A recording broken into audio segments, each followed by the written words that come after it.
आपका स्वागत है इंडिया पब्लिक खबर में और मैं हूं अर्जिता। वक्त हो चुका है उत्तर प्रदेश के समाचार का, तो चलिए नजर डालते हैं इस वक्त की उत्तर प्रदेश की बड़ी खबरों पर। बस्ती पहुंचे सपा के राष्ट्रीय अध्यक्ष अखिलेश यादव ने पूर्व विधायक जितेंद्र चौधरी को श्रद्धा सुमन अर्पित किए। वहीं कैंसर पीड़ित सपा कार्यकर्ता याकूब के गांव रामपुर पहुंचकर हालचाल जाना। सपा अध्यक्ष ने राहुल गांधी के ईडी द्वारा पूछताछ के सवाल पर कहा कि जितने भी हम राजनीति करने वाले लोग हैं, इनको परीक्षा देनी पड़ती है। जैसे 10वीं और 12वीं की परीक्षा होती है, उसी तरह ईडी भी एक परीक्षा है। लॉ अलग फेंक दिया है, ऑर्डर कहीं और चल रहा है। आप बताइए, सबसे ज़्यादा कस्टोडियल डेथ हो रही यूपी में, सबसे ज़्यादा नेशनल ह्यूमन राइट कमीशन की नोटिस हैं, सबसे ज़्यादा जो अनुसूचित जनजाति के लोग हैं उनके पास अन्याय हो रहा है, जो महिलाएं हैं उनके ऊपर सबसे ज़्यादा उत्पीड़न और घटनाएं उत्तर प्रदेश में हो रही हैं। तो ये क्या लॉ एंड ऑर्डर है? लॉ एंड ऑर्डर केवल दिखावा है अपने लोगों को खुश करने के लिए। और बीजेपी ये जितना भी घटनाक्रम कर रही है, महंगाई का जवाब नहीं, बेरोजगारी का जवाब नहीं, इसलिए आपको हमको उलझा के रखे हुए हैं। क्या आप प्रधानमंत्री जी नौकरी दे रहे हैं या बीजेपी वाले? इनको अपना ही संकल्प पत्र पढ़ना चाहिए। बीजेपी को अपना संकल्प पत्र पढ़ना चाहिए और बताना चाहिए कि उन्होंने कितना वादा किया था नौकरी का। ये तो उत्तर प्रदेश के मुख्यमंत्री जी कह रहे थे कि 100 दिन में न जाने कितनी नौकरी दे देंगे। वो आप क्यों भूल जाते हो? आप उत्तर प्रदेश का संकल्प पत्र उठाइए। 70 लाख नौकरी देने की बात की, दूसरी सरकार बन गई, कहाँ 70 लाख नौकरियाँ हैं? तो जो सरकार सरकारी कंपनियां बेच रही हो, LIC बिक गया, एयरपोर्ट बिक गया, रेल बिकने जा रही है या नौकरियां खत्म हो रही हैं, उनसे कैसे आप भरोसा कर लोगे कि नौकरी दे देंगे? वहीं अमरोहा में गरीब कल्याण सम्मेलन में पहुंचे केंद्रीय मंत्री जनरल VK सिंह ने सरकार की योजनाओं का बखान किया। उन्होंने कहा कि पिछली सरकारों में योजनाओं का लाभ नहीं मिलता था, वहीं मोदी जी बटन दबाते हैं तो सीधा पैसा लाभार्थियों के खाते में जाता है। अगली खबर है अयोध्या से। अयोध्या पहुंचे उत्तर प्रदेश के श्रम एवं सेवा योजना राज्य मंत्री ठाकुर रघुराज सिंह ने कुवैत में प्रदर्शन को लेकर कहा कि वहां धरना प्रदर्शन नहीं कर सकते। वहां धरना प्रदर्शन करने वाले मुसलमानों को बाहर निकाल दिया गया, लेकिन हमारे देश में लोग आंदोलन करते हैं तो फैक्ट्रियां बंद कर देते हैं, इसलिए देश में रोजगार कम हो रहा है।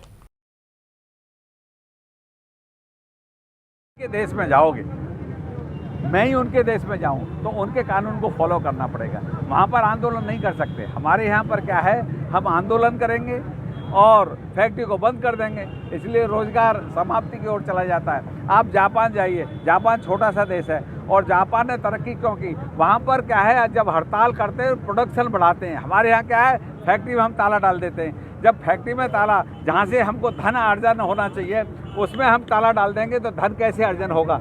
तो इसलिए हमको सोच बदलनी पड़ेगी, क्रियाशील सोच बनानी पड़ेगी और सबके लाभ में हमारा लाभ है। केवल हम अपना ही हित सोचेंगे तो लाभ नहीं होगा।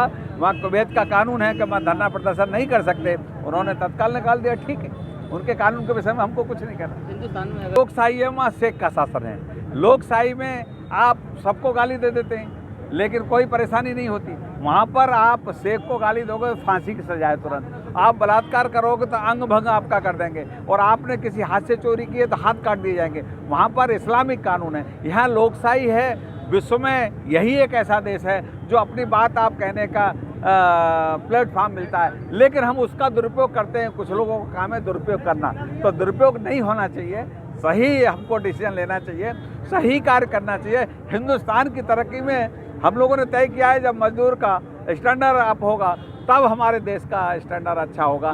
इसलिए हम चाहते हैं मजदूर की तरक्की में हिंदुस्तान की तरक्की है, ये हमने सोचा है। OBC को तो कुछ न कुछ कहना है। OBC जो है ये इस्लाम का ही, ये समझ लीजिए, एक विरोधी है, क्योंकि इस्लाम को जिस तरीके से वो पेश करता है वो ठीक नहीं है। OBC की जो भाषा, क्योंकि यहाँ बहुसंख्यक हिंदू हैं, उनका दिल को नहीं दुखाना चाहिए और बहुसंख्यक कभी मुस्लिमों का या किसी और पंथ का दिल नहीं दुखाते, इसलिए उनका दिल नहीं दुखाना चाहिए। नहीं तो एक दिन ऐसा आएगा कि OBC जेल में होंगे। रुक करते हैं अगली खबर की तरफ। पीलीभीत पहुंचे बीजेपी के प्रदेश अध्यक्ष स्वतंत्र देव सिंह ने कहा कि 8 साल में देश ने बहुत तेजी से तरक्की की है। आतंकवाद और नक्सलवाद पर लगाम लगी है, वहीं परिवारवाद भी खत्म हुआ है। भारत में हर क्षेत्र का विकास हो रहा है।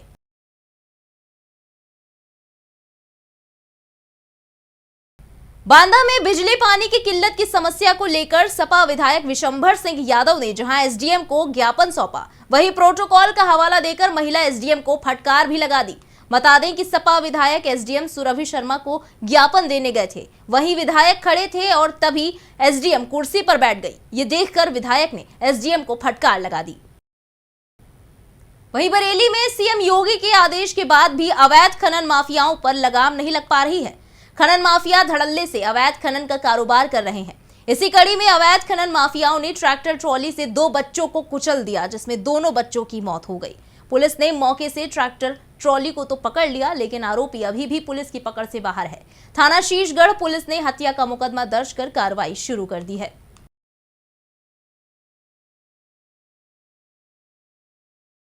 मेरे गए थे जानवरों को पानी पिलाने के लिए, वहाँ नहा रहे थे। ये लोग कम से कम 4-5 साल से खनन का काम करते थे। 4 ट्रैक्टर हैं असगर अली के, आबिद, जाहिद, शराफत, और चलाने वाला जो था वो कैसर अली है। और दौड़ा के बच्चे मारे थे मेरे, दौड़ा के। क्या बच्चे मारे हैं? 2 बच्चे।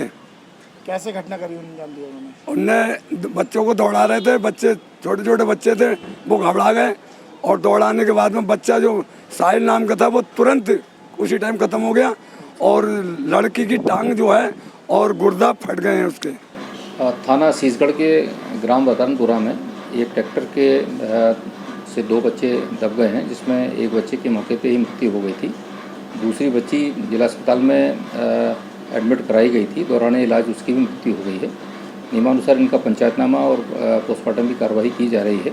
साथ ही साथ इस संदर्भ में थाना शीशगढ़ में गैर इरादतन हत्या के संदर्भ में मुकदमा पंजीकृत किया गया है और अभियुक्तों की गिरफ्तारी के लिए हमारे सार्थक प्रयास जारी है। बढ़ते अगली खबर की तरफ। बरेली में मौलाना तौकीर रजा ने एक बार फिर से विवादित बयान देकर केंद्र सरकार और आरएसएस पर हमला बोला है। उन्होंने कहा कि 2024 का चुनाव जीतने के लिए महात्मा गांधी की तरह भाजपा और आरएसएस नूपुर शर्मा की हत्या करवा सकती है। उन्होंने कहा कि हमारी नाराजगी हिंदू समाज से नहीं है, हमारी नाराजगी उत्तर प्रदेश सरकार से नहीं है। वहीं योगी सरकार की तारीफ करते हुए तौकीर रजा ने कहा कि हिंदू, मुस्लिम, सिख से ऊपर उठकर उत्तर प्रदेश सरकार काम कर रही है, जो अच्छी बात है। जो अच्छी बात है उसकी तारीफ की जानी चाहिए। जो बुरी बात है, और बुरी बात दिल्ली में बैठी हुई है, मैंने पहले भी कहा था, आज फिर कह रहा हूं कि जब शासक अंधा, गूंगा, बहरा बन के बैठ जाए तो देश को बहुत गंभीर परिणाम भुगतने पड़ते हैं। मैं एक बार फिर कह रहा हूं, नरेंद्र मोदी को अपनी इस धृतराष्ट्र की भूमिका से बाहर आकर फौरन फैसला करना चाहिए। नुपुर शर्मा और इस जैसी भाषा बोलने वाले तमाम लोगों को गिरफ्तार करना चाहिए, जेल भेजना चाहिए। इनकी सुरक्षा अगर करना चाहते हो। और एक खास बात मैं बता देना चाहता हूँ, क्योंकि भारतीय जनता पार्टी की, आरएसएस की बहुत गहरी साजिशें होती हैं। मुझे अंदेशा इस बात का है कि 2024 किसी भी तरह ये जीतना चाहते हैं और 2024 के लिए मुद्दे तलाशे जा रहे हैं। और ये जो कुछ भी पूरे देश में माहौल बनाया है, ये 2024 की तैयारी के लिए बनाया गया है।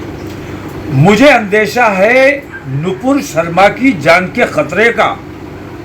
मुझे अंदेशा इस बात का है कि ये ध्रुवीकरण के लिए, हिंदू मुस्लिम टकराव के लिए, जिस तरह इन्होंने गांधी जी की हत्या करवाई थी, उसी तरह कहीं हिंदू मुस्लिम फसाद कराने के लिए ये नुपुर शर्मा की हत्या करवा के मुसलमानों के ऊपर इल्जाम न लगा दे।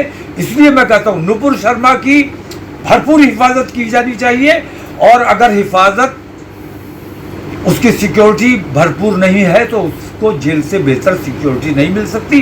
जेल में वो ज्यादा आराम से और ज्यादा सिक्योर रह सकती है। बिजनौर के शहर कोतवाली क्षेत्र में नवविवाहिता की जहरीला पदार्थ खाने से मौत हो गई। वहीं मृतका के परिजनों ने ससुराल पक्ष पर हत्या का आरोप लगाया है। बड़ी बात यह है कि मृतक फरहाना ने मरने से पहले बयान दिया, जिसमें उसने कहा कि ससुराल वालों ने उसे जहर दिया है। पीड़ित परिजनों का कहना है कि पुलिस ने अभी तक कोई कार्रवाई नहीं की है और Bijnor police Nehtaur police Bijnor police पर मामला टाल रही है।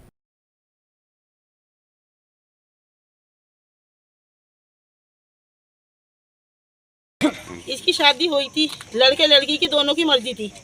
अपनी मर्जी से दोनों ने शादी कर ली। फिर लड़की माँ के घर आके छोड़ दी लड़के ने। और जब लड़के ने माँ के घर छोड़ दी तो लड़की की माँ ने क्या कि मैं लड़की की माँ 3 घर काम करती जब उन्हें बच्चों को खिलाती।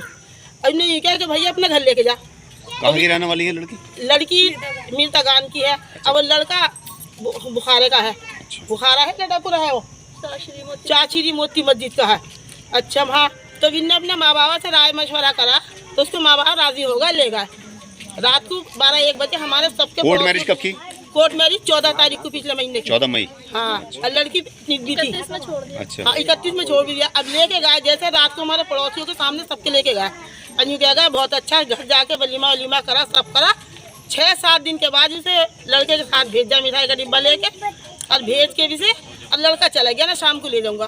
और घर का ताला दे के सारे फोन ऑफ कर दिए और वहाँ नेटवर्क भाग गए। वहीं बुलंदशहर के खुर्जा क्षेत्र के एक गांव में एक 5 साल की बच्ची के साथ डिजिटल रेप की घटना सामने आई है, जहां एक युवक को बच्ची के प्राइवेट पार्ट के साथ छेड़छाड़ करते हुए परिजनों ने पकड़ लिया और उसे पुलिस के हवाले कर दिया।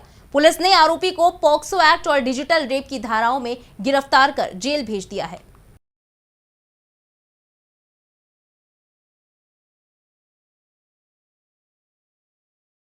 ये कल की घटना है, खुर्जा देहात थाना पड़ता है हमारे। उसमें एक 5 साल की बिल्कुल नाबालिग बच्ची है और एक जो लड़का है वो भी अभी नाबालिग है। उसके द्वारा उसके प्राइवेट पार्ट्स का 6 साल की गई है और उसको गिरफ्तार भी कर लिया गया और उसके खिलाफ 376 और 101 में मुकदमा पंजीकृत कर दिया गया। रुक करते हैं अगली खबर की तरफ, जहां बदायूं में सहसवान कोतवाली क्षेत्र के भवानीपुर खेरू में एक कार में 2 बच्चों के शव मिलने से हड़कंप मच गया। बताया जा रहा है कि दोनों बच्चे गाड़ी में बंद थे। आशंका जताई जा रही है कि गाड़ी में दम घुटने से दोनों की मौत हुई। पुलिस ने मौके पर जाकर दोनों शवों को कब्जे में लेकर पोस्टमार्टम के लिए भेज दिया है। जी सर, मैं दिल्ली आया, मेरे पास मगरब वक्त फोन पहुंचा था जी मेरी बीवी का। जी जी, बीवी ने कहा लड़के को पता ना, मैंने पता निकाला, क्या ऐलान भी लगवा दी, क्या ये जी जी, तो मैंने और पता निकाला, घर वालों से क्या सब जना ढूंढने लगे जी। क्या समझेंगे, एक इत्तेफाक समझेंगे, क्या समझेंगे? ये तो सर, ये तो एक अचानक हादसा हो गया जी। अचानक मामला हुआ, कभी ऐसा हुआ भी ना आज तक किसी के साथ ऐसा हुआ है। अगली खबर है बरेली के प्रेम नगर से, जहां धर्मकांटा स्थित निजी अस्पताल में उपचार के दौरान एक नवजात शिशु की मौत हो गई, जिसके बाद परिजनों ने जमकर हंगामा काटा। परिजनों का आरोप है कि बच्चे के इलाज में लापरवाही बरती गई है, जिसके चलते बच्चे की मौत हुई है। वहीं परिजनों ने अस्पताल और चिकित्सक पर गंभीर आरोप लगाए हैं।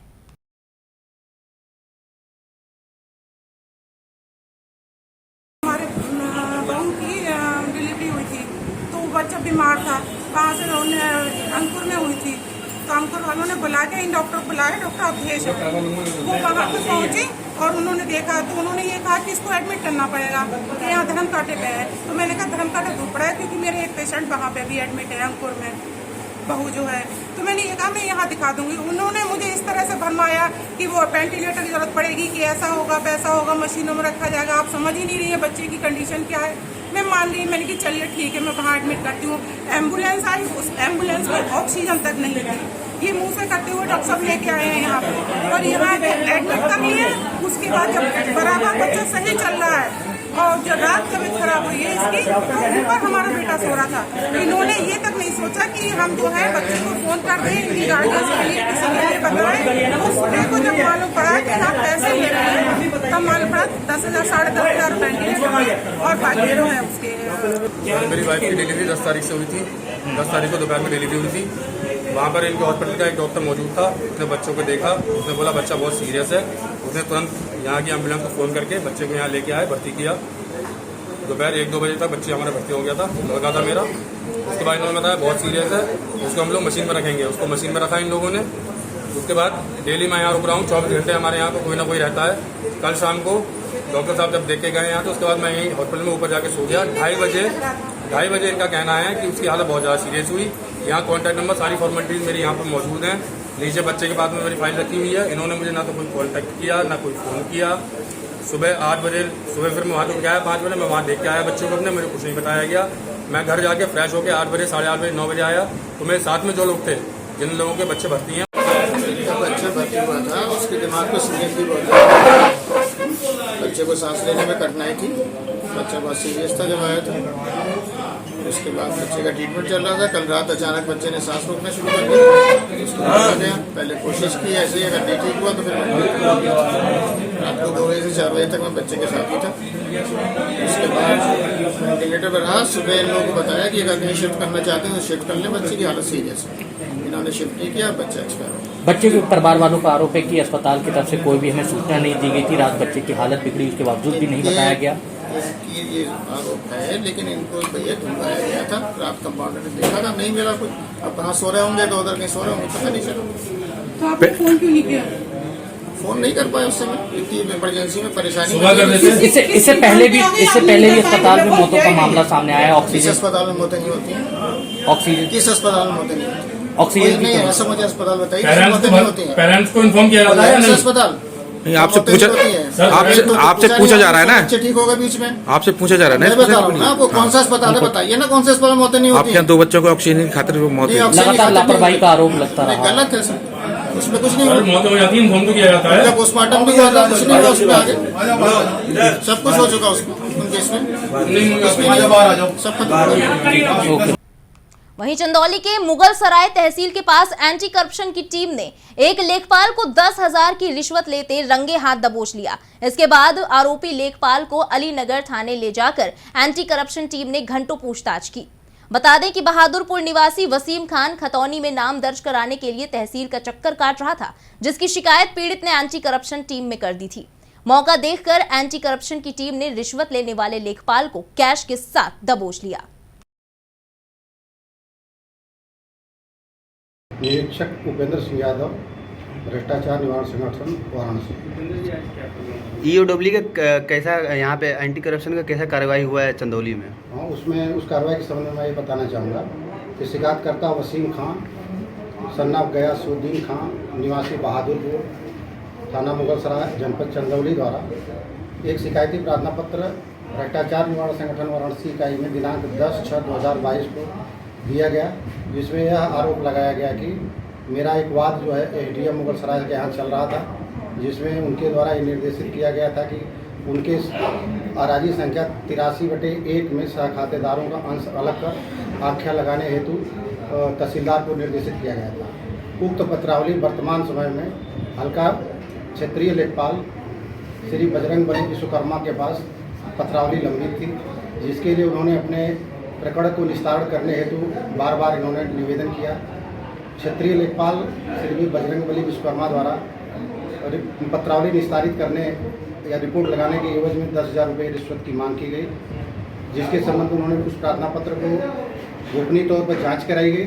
जांच में मामला तथ्य सही पाए जाने पर आज दिनांक 14/6/2022 को तहसील गेट के सामने रामाशीष बिंद की दुकान से क्षेत्रीय लेखपाल बजरंग बली विश्वकर्मा को 10,000 रिश्वत लेते हुए शिकायतकर्ता से रंगे हाथ गिरफ्तार कर कार्रवाई की जाए।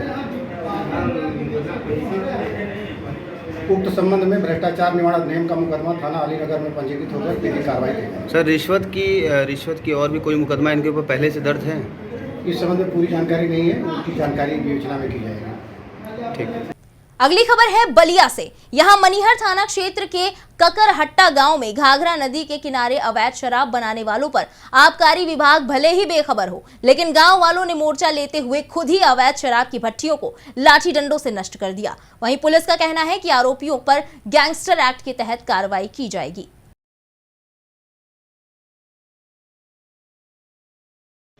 थाना मनियर के ककरहट्टा गांव के जो कि घाघरा नदी के किनारे है, ग्रामीणों द्वारा शराब को नष्ट करने का जो वीडियो वायरल हुआ है, इस संदर्भ में मेरे द्वारा जांच की जा रही है तथा पुलिस टीम भेजकर उसको लगातार उस पर दबिश चल रही है। पूर्व में भी शराब के कई मुकदमे वहाँ दर्ज किए गए, क्योंकि नदी के किनारे है जो बिहार का बॉर्डर लगता है, और वहाँ पे गैंगस्टर की भी कार्रवाई चल रही है। लगातार ये दबिश चलती रहेगी और कभी भी अवैध शराब को बनने नहीं दिया जाएगा। बांदा के कमासन क्षेत्र के जामू तिराहे पर पुलिस और एसओजी टीम ने गांजा तस्करों के गिरोह का भंडाफोड़ किया है। पुलिस ने अंतरराज्यीय गिरोह के लोगों को पकड़कर उनके कब्जे से 35 लाख की कीमत का 286 किलो गांजा बरामद किया है। पकड़े गए गांजा तस्कर बांदा के सीमावर्ती जनपदों के रहने वाले हैं। पकड़ा गया गांजा लगभग 35 लाख रुपए की कीमत का बताया जा रहा है। इसके अलावा पुलिस ने 3 कारों को भी जब्त किया है।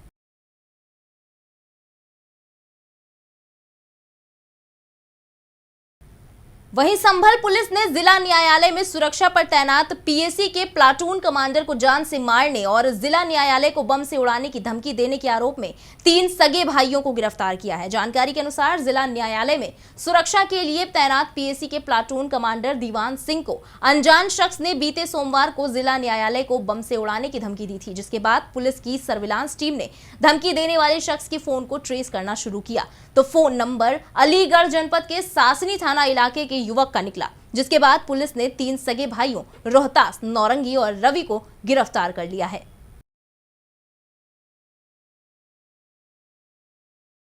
देवरिया की रुद्रपुर कोतवाली थाना क्षेत्र के महाराजगंज गांव में पिता और पुत्र की गला रेत कर निर्मम हत्या कर दी गई। वहीं घटना में एक युवक भी गंभीर रूप से घायल हुआ है।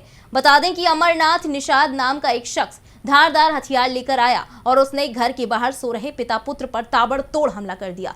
हमले में पिता और पुत्र की मौत हो गई। पुलिस ने इस मामले में कई लोगों को हिरासत में ले लिया है। बताया जा रहा है कि यह आपसी रंजिश में की गई हत्या है। हत्या खेते कारण भइल बा, कमलेशवा कैले बा, अमरनाथवा कैले बा। वजह से नोट ले आइल बा ना सब देवरही टोला पर से, आ नोट ले आके आज राती में हत्या कैले बा ना से 11 बजे 10 बजे दारू पियले बा ना सो, आ जब नशा में हो गल बा ना सो तो आके सुतले में कटले बा। 3 आदमी के कटले बा। अब हम ज्यादा से ज्यादा हमके एलर्जी वही देले बा। राजू नाम का पैसा गिनले बा, चाहे 15 लाख गिने चाहे 20 लाख गिने, राजू नाम का पैसा गिनले बा। अमरनाथवा कमलसवा बटले बा ना सो, आज राती का कांड आके कैले बा। ये देवरिया जनपद में रुद्रपुर थाना क्षेत्र में महाराजगंज गांव का मामला है, जिसमें एक व्यक्ति ने आपसी विवाद में एक धारदार हथियार से 3 व्यक्तियों पर हमला किया, जिनमें 2 व्यक्तियों की मौके पर मृत्यु हो गई। तीसरे व्यक्ति को पुलिस द्वारा तुरंत हॉस्पिटल में भर्ती कराया गया, उसकी हालात स्थिर हैं। इस प्रकरण में थाना रुद्रपुर पर अभियोग पंजीकृत किया जा रहा है और जो मुख्य अभियुक्त है उसे गिरफ्तार कर लिया गया है। वहीं संभल के एनचोड़ा कंबोह थाना क्षेत्र के मढ़ावली रसूलपुर में नहर किनारे शव मिलने से सनसनी फैल गई। मृतक की पहचान असमोली थाना क्षेत्र के गांव चंदवार निवासी रविंद्र सैनी के रूप में हुई है। मृतक की पत्नी ने हत्या का आरोप लगाते हुए कार्रवाई की मांग की है।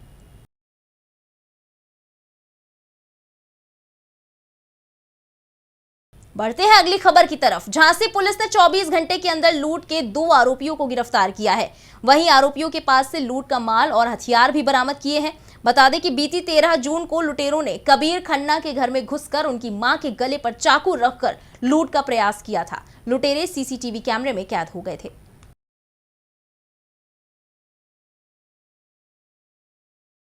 सिविल लाइंस थाना क्षेत्र नवाबाद के निवासी श्री कबीर खन्ना के घर पे इनके पुराने नौकर और उसके एक साथी द्वारा इनके घर में घुस करके लूट की घटना को अंजाम दिया गया था।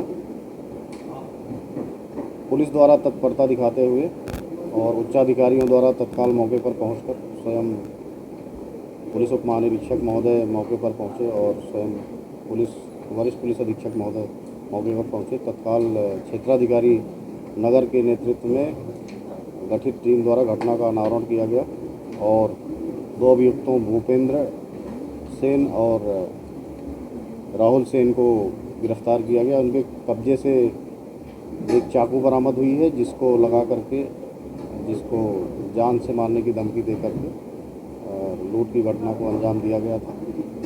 श्री कबीर खन्ना द्वारा जो पुलिस टीम है उसके उत्साहवर्धन के लिए अपनी तरफ से 5100 रुपये पुरस्कार पुलिस टीम को जो अराजपत्रित अधिकारी हैं घोषित किया गया है, जिसे नियमानुसार प्राप्त करके खजाने में दाखिल कराया जाएगा। इस घटना के तत्काल अनावरण से जनता में पुलिस के प्रति विश्वसनीयता बढ़ी है और इस पुलिस अगली खबर है अमेठी से, जहां संग्रामपुर ब्लॉक अंतर्गत सहजीपुर ग्राम सभा में प्रधान द्वारा बनाए गए सार्वजनिक शौचालय का लाभ ग्रामीणों को मिल रहा है। बता दें कि उत्तर प्रदेश सरकार के द्वारा एक महत्वाकांक्षी योजना चलाई गई, जिसमें प्रत्येक ग्राम सभा में एक सार्वजनिक शौचालय का निर्माण कराया गया, जिससे जिन घरों में अभी शौचालय नहीं बना है उन घरों के लोग इस सार्वजनिक सुलभ शौचालय का उपयोग कर सके।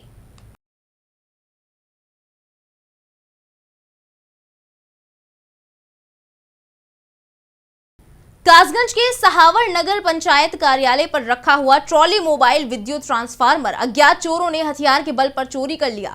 बता दें कि रात करीब 1 बजे अज्ञात चोरों ने ऑपरेटर को तमंचे की नोक पर बंधक बनाया, फिर ट्रांसफार्मर का सामान लेकर मौके से फरार हो गए। चोरी करने वालों की संख्या 12 से 13 बताई जा रही है। वहीं पुलिस पूरे मामले की जांच में जुट गई है।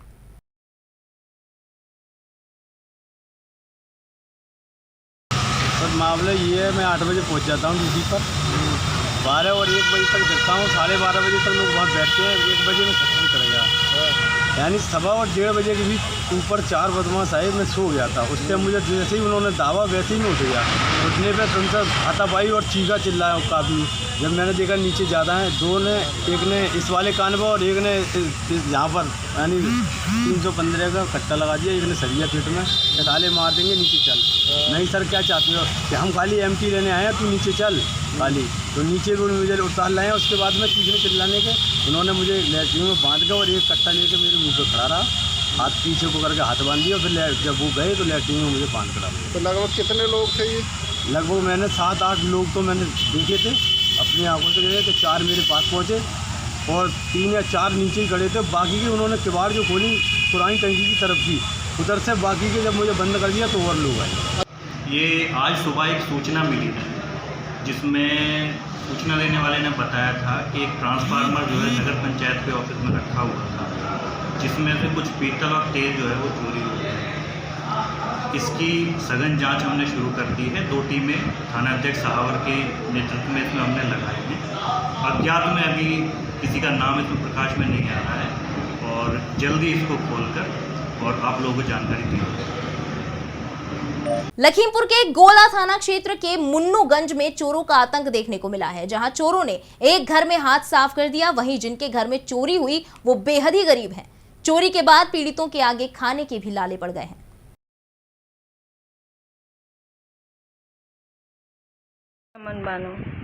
किस महल्ले में रहती हैं? मुन्नूगंज।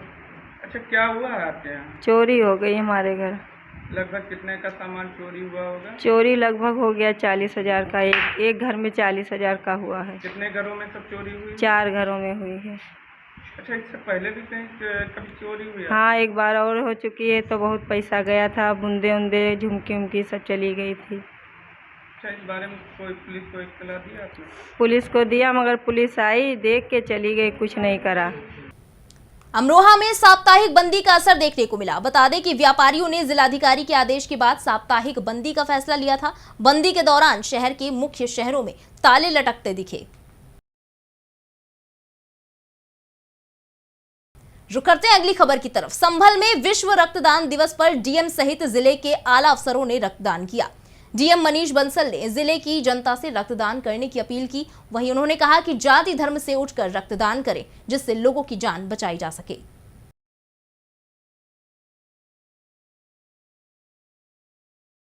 ये तो बहुत अच्छी चीज़ है, स्वैच्छिक ब्लड डोनेशन करना चाहिए। मैं कोशिश करता हूँ कि साल में 2 बार तो मैं ब्लड डोनेट करता ही हूँ।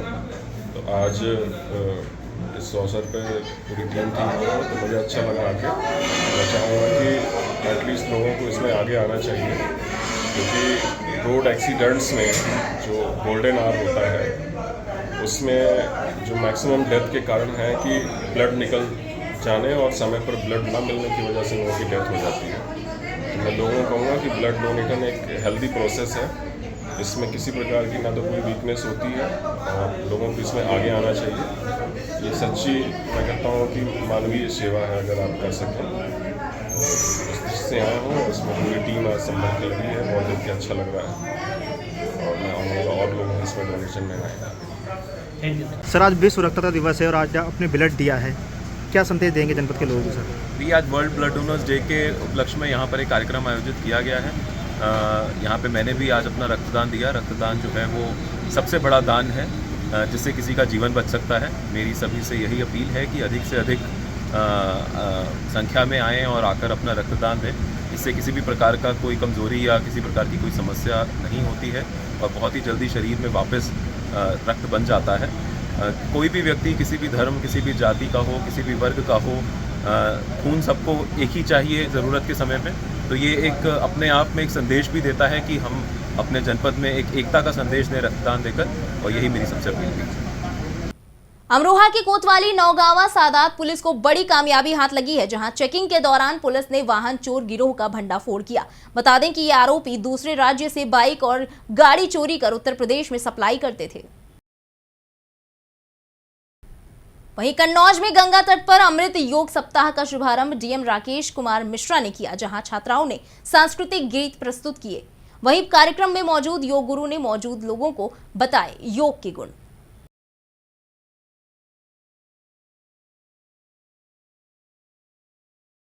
इसी के साथ इस वक्त के यूपी के समाचारों में बस इतना ही। देश और दुनिया की बाकी तमाम बड़ी खबरों के लिए सब्सक्राइब करें इंडिया पब्लिक खबर के यूट्यूब चैनल को और बेल आइकन दबाना बिल्कुल ना भूलें।